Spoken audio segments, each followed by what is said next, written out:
Good morning po. Tayo po'y mag-aral ng salita ng Diyos. The Book of Proverbs, Aklat po ng Kawikaan, chapter 21, verse 5. Ang mabuting pagbabalak ay pinapakinabangan, ngunit ang dalos-dalos na paggawa ay walang kahihinatnan. Bakit mahalaga po ang pagpaplano? Kadalasan po kung kayo po'y nagtatrabaho sa secular, nasa panahon na kayo ng pagpaplano ngayon. Maaaring pinag-aaralan na ng inyong kumpanya kung ano yung gagawin ninyo for the coming year. Ngayon, alam niyo po ba tayong mga Kristiyano, dapat po meron din tayong pagpaplanong ginagawa sa buhay. Kasi napakahalaga po yung sinasabi sa Proverbs chapter 16 verse 1. Ang mga balak ng isipan ay sa tao nagmumula, ngunit mula kay Yahweh ang sagot ng dila. So, ibig sabihin yung pagpaplano pala ay para sa ating tao. At naniniwala po ako na ang pagpaplano po ay hindi masama. At naniniwala rin po ako na kung tayo'y magpaplano sa buhay, merong mabuting kahihinatnan yung atin pong buhay. Kaya lang minsan po dahil po sa maling religious understanding, akala natin yung pagpaplano ay pinangungunahan na natin ang Diyos. Hindi po. Ang Biblia po tinatawag na ang pagpaplano ay mahalaga at ito po ay para sa tao. Ibig sabihin, gawain ito ng tao. Ang Diyos po kumikilos siya kung tayo po ay merong planong sumasang-ayon sa kanyang kalooban. Ngayon, isa po sa maling pag-uugali ng maraming tao o sabihin natin maging sa ating mga Pilipino, yung tinatawag na toxic Filipino culture ay yung tayo ay kadalasan pong hindi naghahanda sa buhay na ito. Ang sabi po ng Biblia sa Proverbs 27 verse 12, ang taong matalino ay nakakakita ng panganib at nagkukubli siya. Ngunit nagpapatuloy ang walang muwang at siya'y nagdurusa. So kita po ninyo, isa po sa maling pag-uugali ng tao, kung kailan nandiyan na yung panganib, saka na lang siya magkukubli. Parang tayong mga Pilipino, hintayin po muna natin dumating yung bagyo bago tayo lilikas o bago natin patitibayin yung ating bahay. Hindi ba pwedeng paghandaan naman natin yung ating buhay? Bago dumating ang bagyo, kailangan nakahanda na tayo. Marami sa atin kung kailan magkakasakit, saka na lang sila mag-healthy living.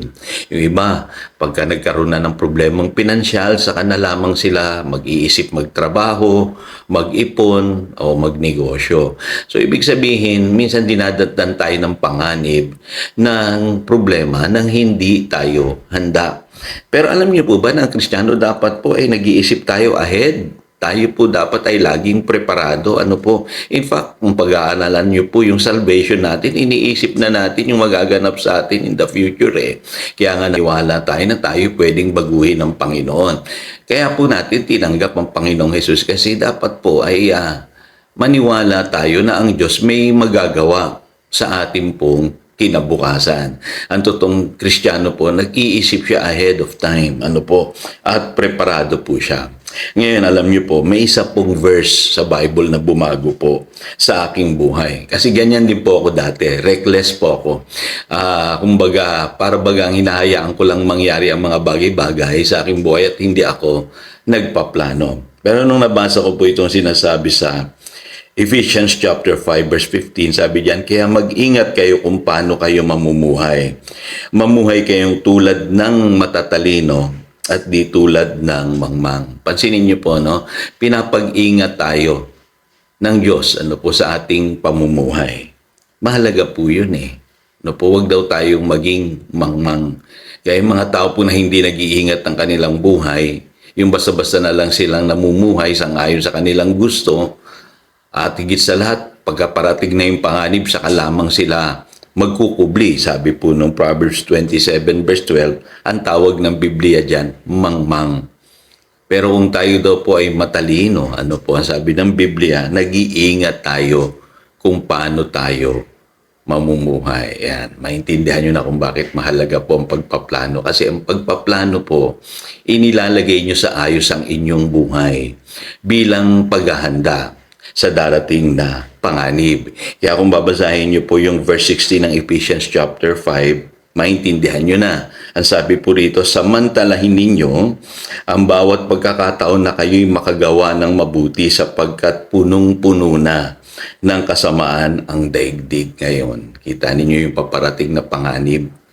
Kung hindi pa tayo maghahanda, hindi tayo magpaplano, dadatnan tayo nitong sinasabing problema ng mundo.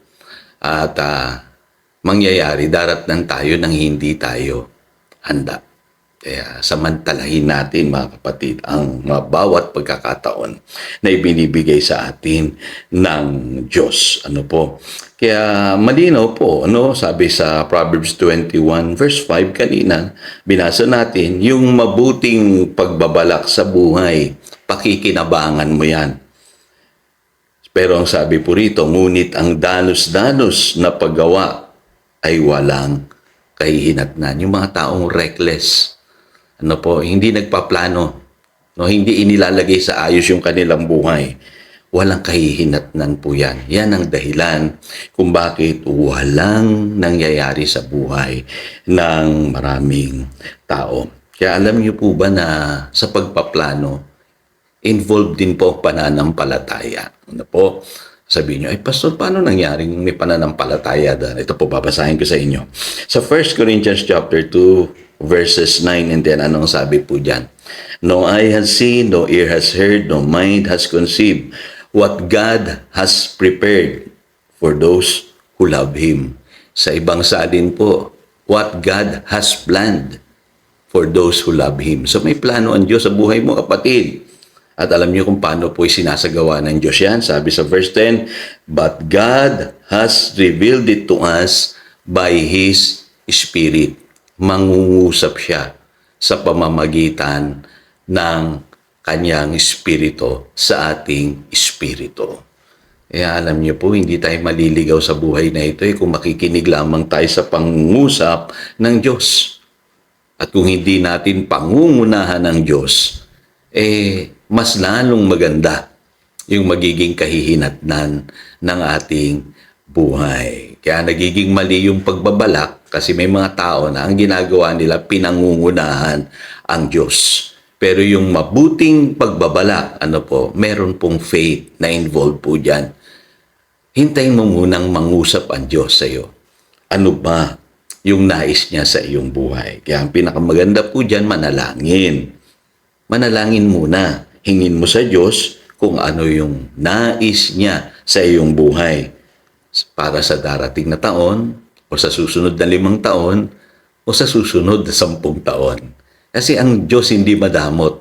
Nagbibigay po siya ng karunungan sa mga taong humihingi nito. Yung po sinasabi ng aklat ng Santiago. At dito po malinaw ang sabi sa 1 Corinthians chapter 2 verse 10, ipinapahayag ng Diyos yung kanyang plano, sabi sa ating buhay upang tayo po ay makaunawa kung gaano kaganda yung kinabukasan na inihanda niya para sa atin.